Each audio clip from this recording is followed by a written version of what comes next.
Break ನಂತರ ಸುವರ್ಣ ನ್ಯೂಸ್ಗೆ ಮತ್ತೆ ಸ್ವಾಗತ. ಏರ್ಪೋರ್ಟ್ ರಸ್ತೆಯಲ್ಲಿ ಟೋಲ್ ದರವನ್ನು ಏಕಾಏಕಿ ಏರಿಕೆ ಮಾಡಿದ್ದಕ್ಕೆ ಚಾಲಕರು ಪ್ರತಿಭಟನೆ ನಡೆಸ್ತಾ ಇದ್ದಾರೆ. ಇನ್ನು ಇದೇ ವಿಚಾರಕ್ಕೆ ಸಂಬಂಧಪಟ್ಟಂತೆ ಹೆಚ್ಚಿನ ಮಾಹಿತಿಯನ್ನು ನೀಡ್ತಾರೆ ನಮ್ಮ ಪ್ರತಿನಿಧಿ ಅಭಿಷೇಕ್ ಜೈಶಂಕರ್. ಈಗ ನಮ್ಮ ಜೊತೆ ಏರ್ಪೋರ್ಟ್ ರಸ್ತೆಯಿಂದ ನೇರ ಸಂಪರ್ಕದಲ್ಲಿದ್ದಾರೆ. ಅಭಿಷೇಕ್, ಈಗಾಗಲೇ ಚಾಲಕರು ಜೊತೆಗೆ ಟೋಲ್ ಸಿಬ್ಬಂದಿ ಏನಿದ್ದಾರೆ ಅವ್ರ ನಡುವೆ ಮಾತಿನ ಚಕಮಕಿ ಆಗ್ತಿರುವಂಥದ್ದು ನಾವು ಈಗಾಗಲೇ ದೃಶ್ಯಾವಳಿಗಳಲ್ಲಿ ಕೂಡ ನೋಡಿದ್ದೀವಿ. ಪೊಲೀಸ್ ಅವರು ಚಾಲಕರ ಹತ್ರ ಬಲವಂತವಾಗಿ ದುಡ್ಡನ್ನು ಕಟ್ಟಿಸ್ಕೊಳ್ತಾ ಇದ್ದಾರೆ. ಜೊತೆಗೆ ಯಾರು ಕಟ್ಟಲ್ಲ ಅವ್ರ ಜೊತೆ ವಾಹನವನ್ನು ಕೂಡ ಸೀಸ್ ಮಾಡ್ಕೊಳ್ತಿದ್ದಾರೆ. ಹೇಗಿದೆ ಪರಿಸ್ಥಿತಿ ಈಗ ಅಲ್ಲಿ? ಒಟ್ಟಾರೆ ಚಿತ್ರಣ ಹೇಗಿದೆ ಅಲ್ಲಿ ಅಭಿಷೇಕ್? ಮಧು, ಏನು ಈಗ ಈ ಟೋಲ್ ಪ್ಲಾಜಾ ಅನ್ನೋದು ಒಂದು ಸಮಸ್ಯೆಗಳ ಅಗರ ಅಂತಲೇ ಹೇಳ್ಬೋದು. ಇದು ಶುರುವಾಗೋಕ್ಕಿಂತನೂ ಕೂಡ ಶುರುವಾಗಲೂ ಸಮಸ್ಯೆ ಕಾರಣ ಆಯಿತು. ಇವಾಗಲೂ ಅಷ್ಟೇ, ಪ್ರತಿದಿನ ಅಷ್ಟೇ. ಆದ್ರೂ ಸ್ಟಾರ್ಟ್ ಆಯಿತು, ಇದೆಲ್ಲ ಆಯಿತು, 30 ರೂಪಾಯಿ ಕೊಟ್ಟು ಇದು ಮಾಡ್ತಾಯಿದ್ರು, ಹೋಗಿ ಬರೋದು ಮಾಡ್ತಾಯಿದ್ರು. ಇವಾಗಲೂ ಅಷ್ಟೇ, ಈಗ 30 ರೂಪಾಯಿಂದ 175 ರೂಪಾಯಿ ಒಂದೇ ಸಮನೆ ಡಬ್ಬಲ್ ದುಪ್ಪಟ್ಟು ದರವನ್ನು ಏರಿಕೆ ಮಾಡಿರುವಂಥದ್ದು. ಇಲ್ಲೂ ಈ ವಿಷಯವಾಗಿ ಇಲ್ಲಿ ಸಾಕಷ್ಟು ಚಾಲಕರು ಮತ್ತು ಟೋಲು ಮತ್ತು ಪೊಲೀಸ್ನವ್ರ ಜೊತೆ ಏನೋ ಮಾತಿನ ಚಕಮಕಿ ಆಗಿರುವಂಥದ್ದು. ಪೊಲೀಸ್ನವರು ಕೂಡ ಅಷ್ಟೇ, ಇವ್ರಿಗೆ ಏನೋ ಚಾಲಕರಿಂದ ಯಾರು ದುಡ್ಡು ಕೊಡ್ತಾ ಇಲ್ಲ, ಅವ್ರನ್ನ ವಾಹನಗಳನ್ನು ಸೀಸ್ ಮಾಡ್ತಿರುವಂಥದ್ದು. ಇಲ್ಲಿ ಟೋಲ್ ಕಲೆಕ್ಟ್ ಮಾಡ್ತಾ ಇದ್ದಾರೆ. ಮತ್ತೆ ಇನ್ನೊಬ್ರು ಪೊಲೀಸ್ನವರು ಇಲ್ಲಿ ಅವರಿಬ್ರದ್ದು ಯಾವುದೇ ತಪ್ಪು ಕೂಡ ಬರೋದಿಲ್ಲ. ಯಾಕಂದ್ರೆ ಅವರು ಮೇಲಿಂದ ಆರ್ಡರ್ ಬಂದಿರುತ್ತೆ, ಈ ಥರ ಪ್ರೋಸೆಸ್ ನಡೆಸಲೇಬೇಕು ಅನ್ನುವಂಥದ್ದು ಅವ್ರ ಡ್ಯೂಟಿ ಅವ್ರು ಮಾಡ್ತಾ ಇದ್ದಾರೆ. ಆದರೆ ಇಲ್ಲಿ ಜನರ ಆಕ್ರೋಶವಾಗಿ ನೇರವಾಗಿ ವ್ಯಕ್ತವಾಗ್ತಾ ಇರುವಂಥದ್ದು ಪೊಲೀಸ್ನವರಿಗೆ. ಈಗ ನಮ್ಮ ಜೊತೆ ಇದ್ದಾರೆ ವಾಹನದ ಚಾಲಕರಾದ ಶಿವಕುಮಾರ್ ಅವರು ಇದ್ದಾರೆ. ಅವ್ರ ಹತ್ರ ಕೇಳೋಣ ಅವರಿಗೆ ಯಾವ ರೀತಿ ಸಮಸ್ಯೆ ಆಗುತ್ತೆ ಈ ಟೋಲ್ ಇದರಿಂದ ಅಂತ.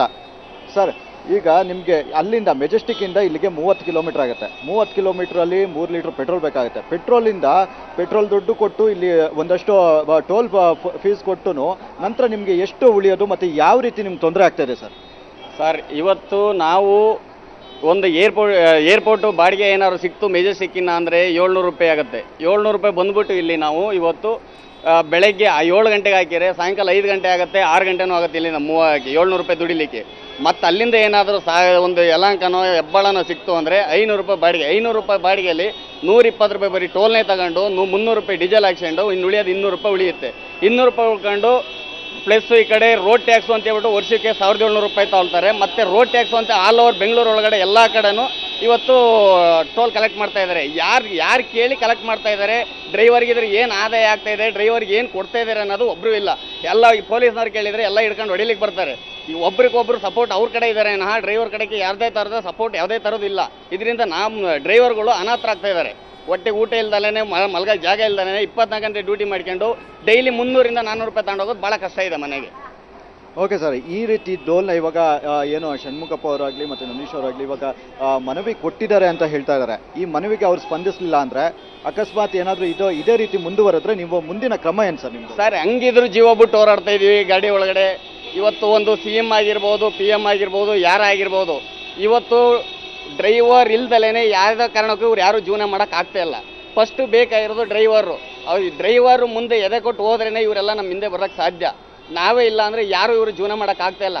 ಆದರೂ ಇವರು ನಮಗೆ ಸ್ಪಂದಿಸ್ತಾ ಇಲ್ಲ.